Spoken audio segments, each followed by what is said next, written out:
ዳገር ባጭር ጊዜ ውስጥ ከተሰሩ ስራዎች የተማርነው ይቻላል እንችላለን። አገራችን አቅምም አላት፣ ሪሶርስም አላት፣ ሀብቱም አላት። የጎደለው የአመራር ቁርጠኝነትና የትራንስፎርሜቲቭ የሆነ ምናባዊ አቅም ያለው ሊደርሺፕ ባለመኖር ነው። አሁን ያ በመገኘቱ ነው እንደዚህ አይነት ለውጥ የመጣው በአገራችንና እኛ እንደ አገር ይሄን መልእክት ያስተላለፈ ጉብኝት ነው ዛሬ። እንደ ክልል ደግሞ ሶማሌ ክልል ከዚህ ብዙ ተምረናል። የኮሪደር ልማት ስንሰራ ከአዲስ አበባ ብዙ ተምረናል። ተግባር ያለ ሐሳብ አይጀመርም።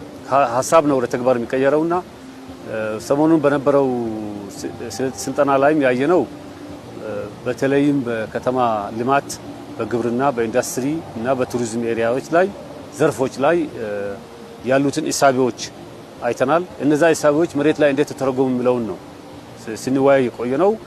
ከክልል ክልልም እየተማማርን የቆየ ነው። መሬት ላይ ስንሄድ ደግሞ የዛሬን ጉብኝት ብቻ አይደለም ያካሄድ ነው። ትላንትና እንደምታውቀው ኦሮሚያን ጎብኝተናል። በእነዚህ ኤሪያዎች ላይ በተግባር እየታየ ነው ማለት ይቻላል። በፓርቲው በማኒፌስቶና በዶኩሜንቶች ያስቀመጣቸውን ኢሳቢዎች በመሬት ላይ ተርጉሟል እና ያንን ትስስር ማስቀጠል ነው ያለብን።